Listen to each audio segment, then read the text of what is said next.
have this topic on algebra about logarithms. When we say logarithm, basically it is a number, or when we say the logarithm of a number, it is the exponent to which a given base must be raised to produce that number. So for this particular slide, as we can see here, that if y is equal to a sum x, we're in a, no, a is the base, okay, and x is the exponent, okay, and y is the number. So this is in a form of what do you call this? Exponential function. No, having this number base a raised to an exponent x to yield this number y. No, so in terms of logarithm, so we can express that as x is equal to log of y to the base of a. No, wherein magiging sagot natin sa logarithm natin, it's always the exponent. No? Exponent given that given the base and the number to obtain that exponent. No? Okay, so now we have these two types of logarithms. So though depende po sa base, no? Yun po yung magiging base ng logarithm. But here we have two distinct types of logarithms. Number one is the common or Grecian logarithms. So on this one, we have this base of 10. So when you say log of y to the base of 10, so that is also known as log of y. Simply as log of y. No? So sa ating mga calculators, pag may nakikita tayong mga log, ibig sabihin niyan, ang kanyang base is always 10. Okay. Meanwhile, we have this natural or Napierian logarithms. So we're going to use the number e as the base. So when you say logarithm of y to the base of e, that is also known as what we call the ln of y. Or when you say the logarithm to the base of e, that is also known as the ln or the natural logarithm. So now we have these examples. So we're going to rewrite the following exponential form and then solve as an exponential equation. So, okay, so kung isa-isahin po natin yan, okay, so we have the following, okay. So, number one, we have the logarithm of 1 million, okay. So, since, as we said a while ago, na kapag log lang yan, ibig sabihin, that is, um, okay, base of 10. So, log of 1 million to the base of 10. And if that is x, okay, so we can have, of course, translate that into exponential form. So, 10 raised to x is equal to 1 million. And 1 million can be expressed as 10 raised to 6. And from that, we can already obtain what is our x, or what will be the value of the logarithm, that is x is equal to 6. So, therefore, no, the logarithm of 1 million, or logarithm of 1 million to the base of 10 is equal to 6. So, ganun lang po ang gagawin natin. No? Tatranslate lang tayo, no, from the logarithm to the exponential para masolve natin. Okay, so next, let's have the next example. So, logarithm of 25 to the base of 5. So, let's say x is equal to that.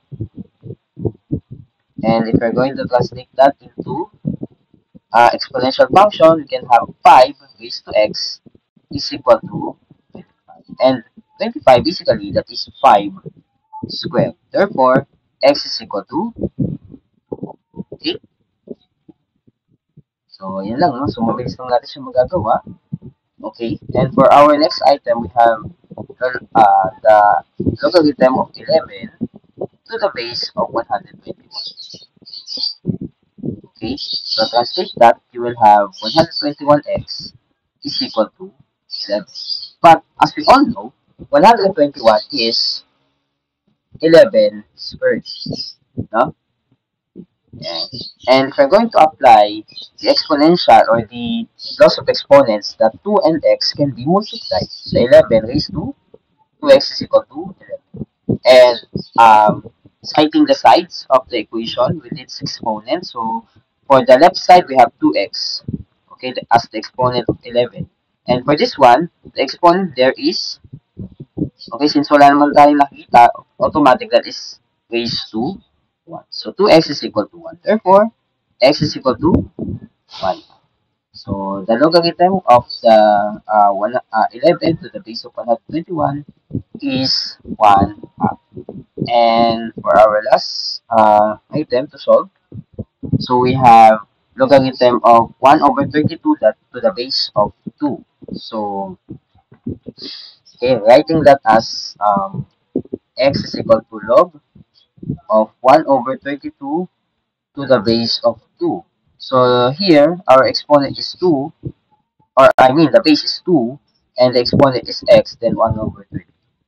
And 1 over 32 or 32 can be written as 2 raised to 5. And then since kapag yung mga exponent o may mga exponent ay nasa denominator, so pwede natin siyang gawing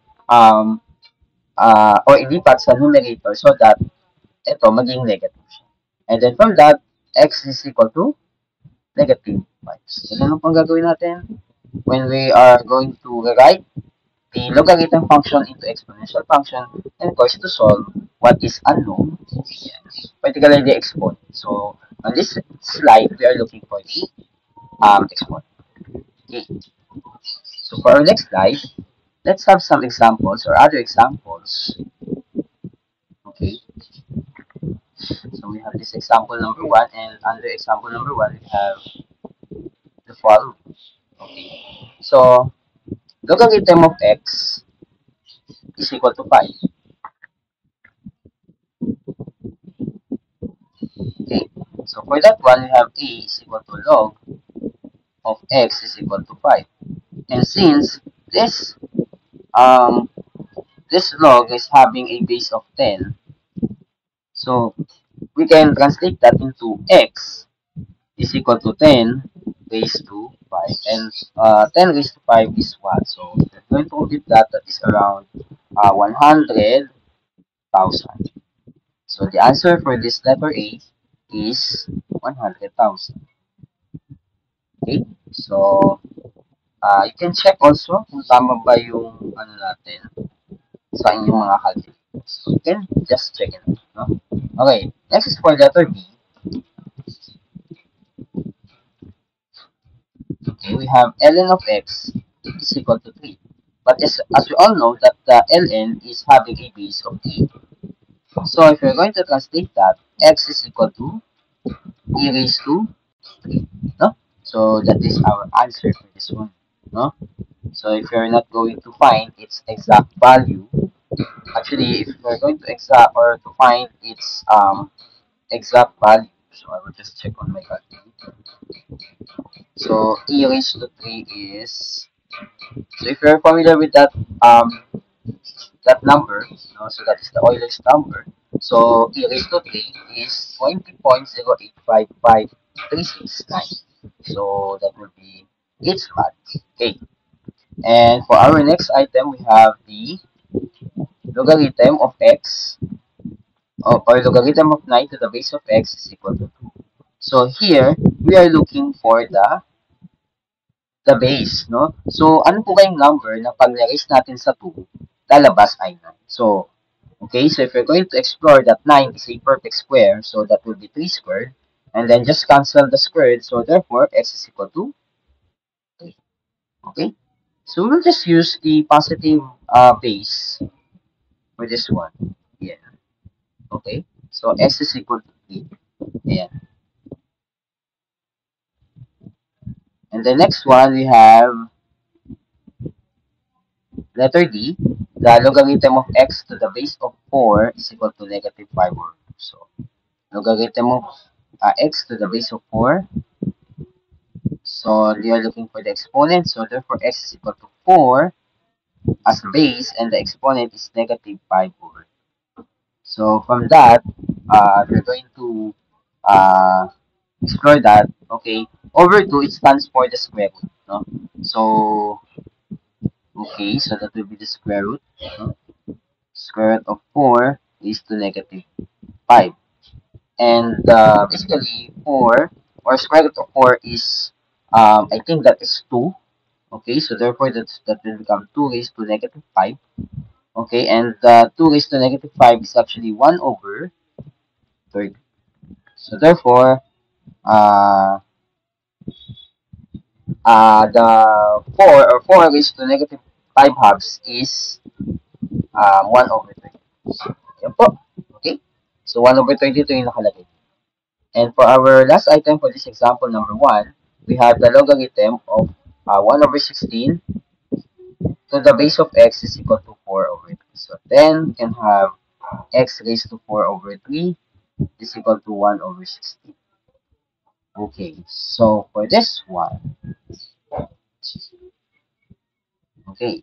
So pwede natin gawin guys is erase po natin sa 3, okay, both sides. So we can, okay, so raise to 3 lang po natin. Okay, so we can have x raised to 4. Meanwhile, this on the right side will become 1 over 16 raised to 3. And then, since meron tayo ditong fourth root, so pwede natin gawin, we can get its fourth root. But first, let's have this one. What is 16 cubed?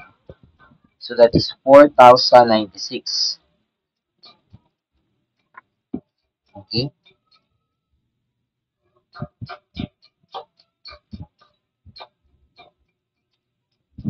and then we just get its fourth root.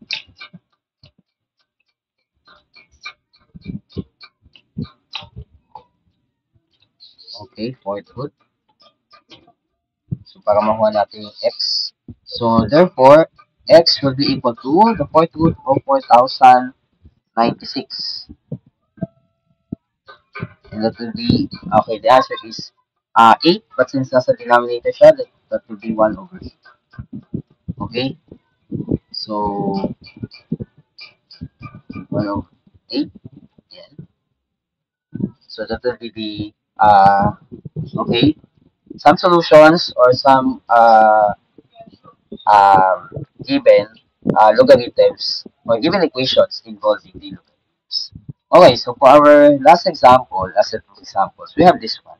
So here, let's have some laws of logarithm first. No? So what are the different laws of logarithms that we can apply when it comes to simplifying logarithms, no? Or further simplifications of logarithms? So we have these laws of logarithm or logarithms. Let's say we have numbers m and n as our base or as our number for the logarithm. So, number one, we have the log of, this is applicable whether it's a common or natural or any base, no? So, log of m plus log of n, okay? So, kapag nag-add tayo ng dalawang log, pwede natin gawin yung mga numbers sa loob nila, pwede natin pagsamahin, pag-multiply natin. So, that's why we have log of m. Then, kapag naman minus, log of m minus log of n, so that will be log of m or log of m over n. And for our third one, we have the n multiplied by log of m. So, yung n dito, ililipat natin siya dito, guys. Ililipat natin yung n na to dito so that we can have log of m raised to n. Then, the fourth one is, if we log of m to the base of m, so since parehas lang naman po yung kanilang base, at saka itong number natin, so what will be the exponent na pwede natin i-raise dito sa base na to para makuha pa rin natin yung same number? And that answer is 1. Okay? So, the log of m to the base of m, that is 1. So, therefore, we can say that the log of 10, since its base is 1, or 10 rather, so the answer must be 1. And then, if you're going to get the ln of e, the answer will also always be 1. As long na yung number dito at yung base ng logarithm ay parehas. Now, what about this one? Let's have this one. What will be the other form of log of m to the base of n? Okay, so now, let's say, okay, let's say x is equal to x. So now, n will be equal to x equal to m. And then let's apply logarithm on both sides. So let's apply logarithm on both sides. So we can have whether it's a ln or log, just log only. And then since we have this property that the the number being raised to exponent, okay, just like this one, ay pwede nating i-multiply, no? So, yung ruling dito, yan, ito. Okay, so we can have x, then log of n is equal to log of n. And then, divide both sides by log of n, so we can have x is equal to log of m divided by log of n. Okay? So, yun. So, therefore, pwede natin sabihin na yung log of m to the base of n can be equal to log of m all over log of n. Pwede rin naman na ln of m divided by ln of n. Parehas lang din yan. No? Or, I mean, syempre, kapag naka-ln naman siya, so parehas naman din ang kalalabasan niya. And then also, kapag iba yung kanyang base, or let's say, meron siyang, yan, nag-decide tayo ng kanyang base. So, these are the laws of logarithm that we can explore in order to simplify this long logarithms into single logarithms. Same goes with kapag yung single logarithm ay in-express natin in terms of the sum or differences of logarithm. So let's have the following, or example number 2. So write this expression into single logarithm. So we have this one. Okay, so for our letter A, so pwede natin gawin para isa lang yung logarithm na isusulat natin. So, yung mga numbers na nakamultiply dito sa ating logarithm, yung 3 and 4, pwede natin silang gawing exponent ng mga expression na nasa, o ng variable na nasa loob ng logarithm. So that we can have yung 3 magiging exponent na po siya ng u. Then yung 4 magiging exponent siya ng 4 or ng b. Since parehas po sila ng base, pwede natin silang pagsamahin. And then from that, we can have log of u cubed, then b raised to 4 to the base of. So, ayan naman po yung kailangan natin. As long na nakasingle logarithm na siya, so ayan na po yung kanyang magiging equivalent. And then from that, we can express that as like this. Okay. So, for letter B, we have logarithm of square root of x minus, or logarithm of square root of x to the base of 3, then logarithm of x cubed to the base of. So, dahil parehas naman po sila ng, what do you call this, base, so pwede natin silang pagsamahin. But, of course, una, syempre, yung kailangan muna natin gawin. So, syempre, yung exponent ng square root of x is 1/2, then minus this one. Or, ang gawin na lang natin, pagsamahin na po natin kaagad sa isang log. So, we can have, ayan. Since yung, yung square root of x is x raised to 1/2, so, pwede natin gawin, pag-multiply natin, or pag-add natin yung mga exponents din. So, 1/2 plus 3, 10, 7 over 2. Ayan. So, x raised to 7 over 2. Ayan.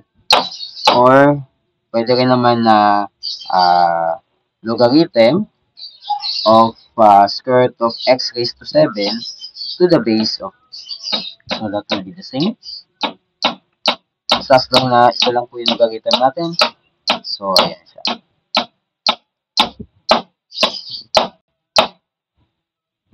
Okay.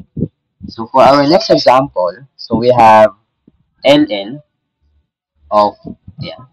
So, sum ng mga ln. Okay. So, we have ln of x cubed plus 2x minus 3. all over x squared minus 4, then plus ln of x plus 2 all over x squared plus 7x plus 6. Okay, so ngayon, dahil sum sila ng mga logarithm, so pwede natin silang pag-multiply. So, we can have x squared plus 2x minus 3 all over x squared minus 4 times x plus 2 all over x squared plus 7x plus 6. Now, pwede natin silang i-factor out. Yan. Factor out natin yung mga pwedeng i-factor out. So, yung x squared plus 2x minus 3, pwedeng gawin x minus 3 or x plus 3 times x minus 1. Tapos, x plus 2 times x minus 2. Then, multiplied by x plus 2 all over. Ayan, so we can have x plus 3 times x plus 2. Oh. Hindi, sorry, x plus 6.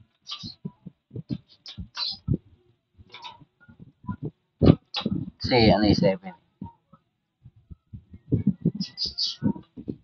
Ayan, tama ba? 3. Okay. So, on this one, so ang pwede lang natin makancel ito. No? Ayan. So, ang pwede lang natin makancel is, no? So, yung x minus x plus 2 lang ata. No? Then the rest, as is lang. No? Kasi ito, okay, 3x. So, sige, natin mag dyan. So, actually, kahit hindi na natin siya i-factor, so we can have, yan, we can have ito. So, parang, wala naman nangyari, no? So, as is lang. We can have x squared plus 2x minus 3. Yan. Then, yung x minus 2, bali mo multiply lang natin doon sa x squared plus 7x plus 6. So, we can have x cubed. Yan, multiply lang natin to guys. So, we can have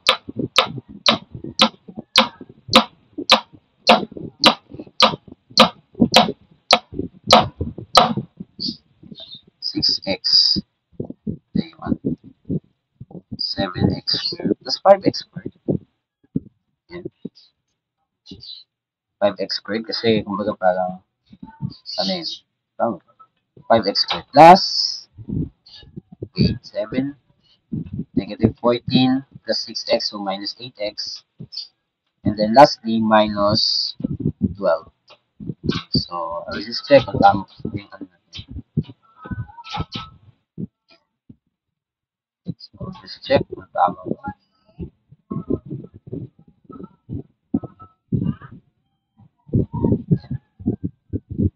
Yung lang po kung tama. Okay, so tama. Ayan. So, yan po yung ating magiging answer kasi wala na tayong kailangan i-cancel out. So, assist lang siya. No? Okay, then for our next item, letter D, the logarithm of x squared minus 1 to the base of 4 minus 5 logarithm of x plus 1 to the base of 4. So, okay, so we can have this one. So, we can write that as, siyempre una, yung 5, erase muna natin sa dun sa x plus 1. And then now we can proceed since minus yan. So divide, no? Yan. So dito kailangan meron tayong i-factor out. So that will be x squared minus 1. So x plus 1 times x minus 1 all over x plus 1 raised to 5. No? So dito po, makakancel yung isang raised to 5. So ito matitira dito. 4. So the answer will be logarithm of x minus 1 all over x plus 1 raised to 4. Actually, ayan, to the base of course. Actually, okay na po yan. Na yan ay maging final answer. So, pero kung gusto nyo, simplify pa rin further. So, yung x plus 1 raised to 4 will be x raised to 4 plus 4x cubed. Medyo mahaba to. So, or, yan. So, yung x plus 1 raised to 4, pwede maging x raised to 4 plus 4x cubed plus 6x squared plus 4x plus 1. Ayan. So then, ang denominator niya ay x minus 1. Or numerator is x minus 1. Ano naman tayo, diba?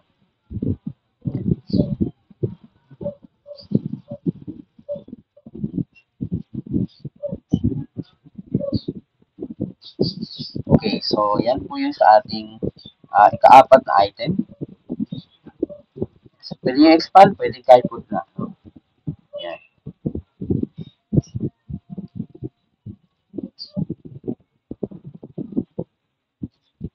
Okay, and then for our last item, we have the ln of x plus ln of 9 plus ln of x prevents 1 minus ln of 5. So, we can express that as, since yung mga nauna is puro plus, so we can have ln of x times 9 times x squared plus 1. And then yung isa naman naka minus 5, so we can have that one. So, therefore, ang ating magiging final answer will be ln of